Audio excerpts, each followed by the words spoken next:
नमस्कार मंडळी, सारा kitchen recipe मध्ये तुमचं खूप खूप मनापासून स्वागत। मार्गशीर्ष महिना चालू झालेला आहे आणि आज मार्गशीर्षचा पहिला गुरुवार आहे। तर मी तुमच्यासाठी मस्त मस्त रेसिपी घेऊन आलेली आहे, नैवेद्याचा शिरा आणि पुरी।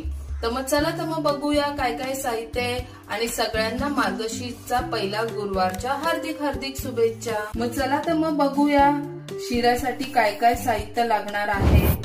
हे बघा, हा आहे रवा, 1 वाटी रवा घेतलेला आहे, 1 वाटी दूध, 1 वाटी साखर आणि हे सगळे ड्रायफ्रूट, पिस्ता, चारोली, काजू, बदाम। तुम्हाला जेवढं लागेल तुम्ही तेवढ्या हिशोबाने घ्या। मी 10 घेतलेले आणि 1 चमचा चारोली घेतलेले आहे। इथे मी वेलची पूड घेतलेली आहे 1 चमचा आणि थोडस जायफळ पावडर घेतलेली आहे आणि इथे आहे केसर आणि इथे 2 केळी घेतलेली आहे आणि मस्त मस्त असा आपण प्रसादाचा शिरा बनवणार आहोत। तर चला रेसिपी बघूया। मंडळी, गॅसवर कढई ठेवलेली आहे मी, तुम्ही बघू शकता आणि इथे मी 1 वाटी रवा घेतलेला आहे, तो आता कढईमध्ये टाकत आहे आणि आपल्याला कढई चांगली तापून घ्यायची आहे आणि बारीक गॅसवर चांगला रवा खरपूस असा भाजायचा आहे। आता मी गॅस स्लो करते, कढई चांगली तापलेली आहे। तर रवा आपला चांगला भाजला पाहिजे आणि तूप मी थोडा रवा चांगला लालसर भाजायला आला तेव्हा टाकणार आहे। तर मंडळी बघा, आपला रवा असा मस्त लालसर भाजत आलेला आहे। मी अजून याच्यात तूप काहीच टाकलेलं नाहीये, तुम्ही बघू शकता। आणि हा मी बारीक रवा घेतलेला आहे, तुम्ही बघू शकता। आणि हा साहित्यामध्ये मी तुम्हाला तूप नव्हतं दाखवलेलं, तर आता इथे मी तूप टाकणार आहे, तुम्ही बघू शकता। तर आता मी ह्याच्यामध्ये 2 ते 3 पळी तूप टाकणार आहे आणि चांगलं आपल्याला तुपामध्ये पण रवा भाजून घ्यायचा आहे, कारण की माझ्या घरात पण माझ्या आहोंना, मुलाला हा शिरा खूप खूप आवडतो। ते नेहमी मला सांगतात की शिरा बनवत जा म्हणून नेहमी। तर आज मार्गशीर्षचा पहिला गुरुवार असल्यामुळे मी मस्तपैकी शिरा बनवत आहे प्रसादाचा। तर तुम्ही पण नक्की ट्राय करा आणि माझ्या चॅनलला जर सबस्क्राईब नसेल केलं तर सबस्क्राईब करा। आणि मला तुम्हाला थँक्स बोलायचं होतं, धन्यवाद बोलायचं होतं। तुम्ही मला वांग्याच्या भरत्याच्या रेसिपीला खूप छान रिस्पॉन्स दिला, त्याच्याबद्दल मी तुमचं खूप खूप मनापासून धन्यवाद करते। आणि असेच माझ्या व्हिडिओला लाईक, शेअर, कमेंट्स करा आणि छान छान व्ह्यूज द्या आणि मलाही पुढे जाण्याचा मौका द्या। धन्यवाद मंडळी। बघा, आपला रवा आता छान असा भाजत आहे, तुम्ही बघू शकता। हे बघा, अजून आपल्याला थोडा 5 मिनिटं परतायचं आहे। जितकं तुम्ही चांगलं परतणार ना रवा, तेवढा तुमचा प्रसादाचा शिरा खूप छान होणार आहे आणि मऊ लुसलुसीत होणार आहे। इथे बघू शकता आपला मस्त रवा असा भाजून झालेला आहे। हे बघा, एवढा लालसर असा भाजून घ्यायचा आहे आपल्याला। तर आता भाजला येतो। आता मी ड्रायफ्रूट ना तुपात जास्त फ्राय नाही करणार, मी हा रवा थोडासा साईडला करणार, म्हणजे आपले भांडी पण घाण नाही होणार आणि काय नाही। त्याच्यातच थोडं 1 पळी तूप टाकून ते ड्रायफ्रूट पण त्या तुपातच भाजून घेणार आहे। हे बघा, इथे तूप टाकले मी 1 पळी। आता हे तूप चांगलं गरम झालं की हे ड्रायफ्रूट पण मी त्यातच टाकणार आहे आणि परतून घेणार आहे, म्हणजे आपले भांडी पण खराब नाही होणार, तूप पण वेस्ट नाही होणार। नाही तर मग दुसऱ्या भांड्यात परत ड्रायफ्रूट फ्राय करा आणि परत ह्याच्यात टाका। तर ह्याच्यातच असा रवा थोडा साईडला केलाय आणि ड्रायफ्रूट टाकलेत आणि ते फ्राय करून घेते आणि परत सगळं ते आपल्याला एकजीव करायचे। रवा आणि ड्रायफ्रूट एकत्र आता भाजून घ्यायचे आहेत आपल्याला। वाव, मस्त असं ना रव्याचा खरपूस भाजून झालाय ना, एवढा छान सुगंध सुटलाय आणि आता त्यात ड्रायफ्रुट्स पण आलेत आपले। आता साहित्यात तुम्हाला मी 2 केळी दाखवली होती, ते बारीक चिरून घेतलेले आता मी या रव्यामध्ये टाकणार आहे आणि मस्त असं केळी पण चांगली परतून घ्यायची आहेत। हे बघा, आता आपण केळी पण टाकली होती, ते पण मस्त आता एकजीव करून घेतलेले. केळी पण त्यामध्ये शिजून झालेली आहेत आणि इतका मस्त सुगंध सुटलाय ना केळ्यांचा पण, त्याच्यामध्ये ते मस्त फ्राय झालेली आहेत ना, शिजलंय ते सगळं. तर आता आपल्याला साखर टाकायची आहे. तर मी इथे 1 वाटी साखर घेतलेली आहे, 1 वाटी रवा होता. आता आम्ही थोडं गोड कमी खातो म्हणून मी 1 वाटी घेतली आहे. तुम्हाला जर अजून जास्त गोड करायचं असेल तर तुम्ही तुमच्या चवीनुसार घेऊ शकता. तर ही साखर मी टाकत आहे याच्यात 1 वाटी. शिरा म्हटलं की कसं गोडच पाहिजे. आपला 1 वाटी रवा होता. आता ड्रायफ्रुट्स, 2 केळी, साखर सगळं आलंय. तर बघा किती भरून झालाय तो. आता तो अजून दूध टाकल्यावर मस्त फुलणार आणि परत शिजल्यावर तो कमी होणार. तर हे असं चांगलं मिश्रण त्याचं एकजीव चांगलं करायचं आहे. तुम्ही बघू शकता किती सुंदर दिसते बघा आणि सुटसुटीत होतो असं बनवलं ना. इथे मी 1 वाटी दूध घेतलं होतं, ते पण गरम करून टाकणार आहे. चांगलं दुधाला उकळी येऊन देणार आहे. मी साईडला गरम करायला ठेवलेलं आहे. आणि हे पण आपलं चांगलं रवा वगैरे सगळं मस्त भाजून झालेलं आहे आणि एवढा छान सुगंध येतोय ना.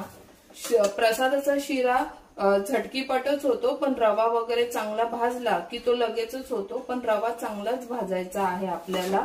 मी तुम्हाला सारखं सांगते, रवा जितकं तुम्ही भाजणार तितका तुमचा शिरा मस्त लुसलुसीत मऊ होणार. आणि ड्रायफ्रुट्स पण जास्त तळून घेतले की ते करपट करपट लागतात. तर तुम्ही असे रवा भाजून झाला की थोडस साईडला करून त्यात तूप परत 1 चमचा टाकून थोडस फ्राय केलं ना तरी पण तुम्हाला खूप आवडेल. तुम्ही एकदा असा हा शिरा बनवून बघा, तुम्हाला खूप आवडेल. आता इथे दूध आपलं गरम झालंय. मी त्यात हे तुम्ही बघू शकता हे केसर घेतलेले ते याच्यामध्ये टाकते, म्हणजे केसर पण छान असं गरम दुधात भिजतील आणि छान असं आपल्या शिऱ्याला रंग येईल एक मस्त पैकी. तर मी आता बघा कसा केसरचा मस्त रंग सुटलेला आहे, तुम्ही बघू शकता. आता आपण ह्याच्यात ते गरम केलेलं केसरचं दूध टाकूया. आता आपल्याला ह्याच्यातच शिरा थोडा शिजवायचा आहे छान असा. बघा मगाशी किती असा फुगलेला दिसत होता, आता बघा दूध टाकलं की शिरा पण कमी झालेला दिसतोय. आता याला आपण 2 ते 3 मिनिट शिजून घेणार आहोत. आता आपले 1 ते 2 मिनिटं झालेले आहे. ते इलायची शेवटलाच टाकायची, त्याचा सुगंध छान येतो असा शिऱ्यामध्ये मुरतो. तर तुम्ही बघू शकता इथे मी 1 चमचा इलायची घेतलेली आणि थोडस जायफळ पावडर घेतलेली आहे, तर ती पण मी टाकणार आहे शिऱ्यामध्ये. तुम्ही बघू शकता इथे मी जायफळ पूड टाकते, मस्त असं त्याचा सुगंध येतो आणि ते मिश्रण मी सगळं परत एकजीव करणार आहे. मग हे बघा मस्त आपला प्रसादाचा शिरा तयार झालेला आहे. बघू शकता तुम्ही मस्त कलर फ्लेवर किती छान झालेला आहे तो. तर चला मग आता पुरी बघूया आपण. आता इथे मी पुरीसाठी गव्हाचं पीठ घेतलेलं आहे ह्या 2 वाटीच्या मापाने आणि इथे 3 चमचे बारीक रवा घेतलेला आहे. तर मस्त सोप्या पद्धतीत आणि झटपट होणारी पुरी तुम्हाला मी दाखवणार आहे कशी बनवायची. आता ह्याच्यामध्ये मी हा रवा मिक्स करणार आहे आणि चवीनुसार मीठ आणि हे आता मिक्स करायचंय आणि आपल्याला चपातीचं पीठ मळतो तसं पीठ मळून घ्यायचंय छान असं. तुम्हाला मी दाखवते, हे बघा जसं आपण पीठ मळतो ना चपात्यांचं तसंच मळायचंय, काही असं हे नाहीये. झटकीपट होतात मस्त. आणि वेगळी ट्रिक तुम्हाला सांगणार आहे मी, पुऱ्या लाटायच्या कशा ते पण तुम्हाला सांगणार मी. व्हिडिओ नक्की पूर्ण बघा. तर आपलं इथे मस्त पीठ मळून झालेलं आहे. आता ह्याला मी 10 ते 15 मिनिटं मुरत ठेवणार आहे आणि मग आपण मस्त मस्त पुऱ्या बनवणार आहे. तर तुम्ही बघू शकता इथे आपलं 10 ते 15 मिनिटं पीठ मुरून झालेलं आहे. आता कढई ठेवलेली आहे, पुऱ्या आपल्याला तळायच्या आहेत. तर आता मी ह्याच्यामध्ये तेल टाकणार आहे. तुम्हाला तर माहितीच आहे पुऱ्या तळायच्या असतात तर तेल आपल्याला चांगलं जास्तच लागतं.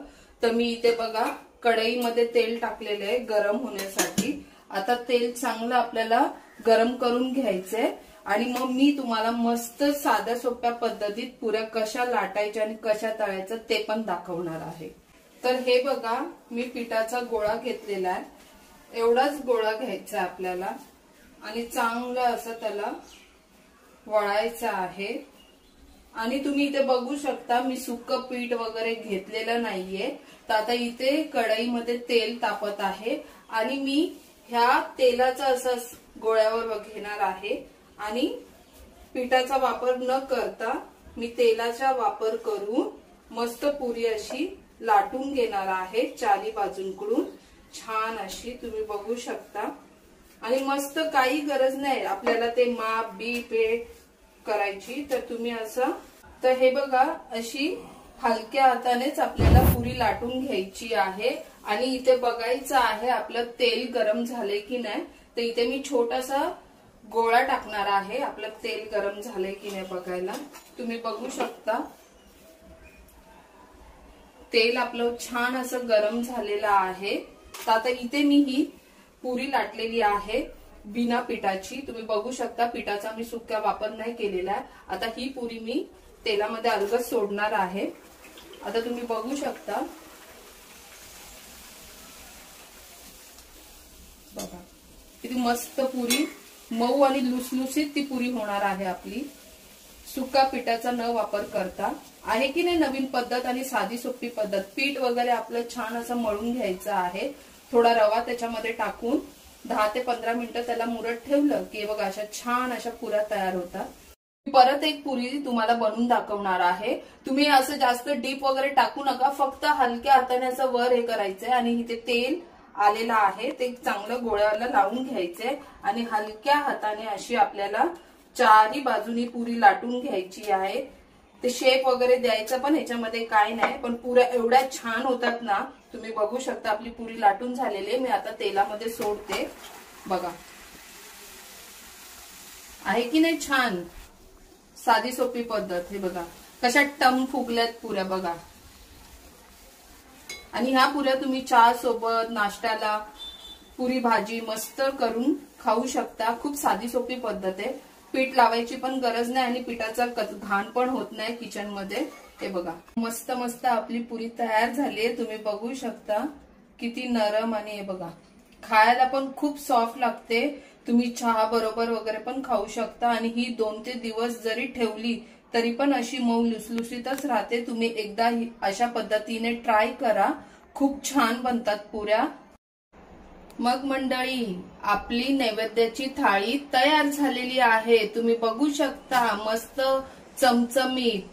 आता बघा इथे काय काय आहे, डाळ भात बटाट्याची भाजी, मस्त आपण नैवेद्याचा शिरा, पुरी, पापड, लोणचं। मग तुमच्या घरी आज काय काय बनवलं आहे स्पेशल? मार्गशीर्षचा पहिला गुरुवार स्पेशल थाली बनवलेली आहे मी।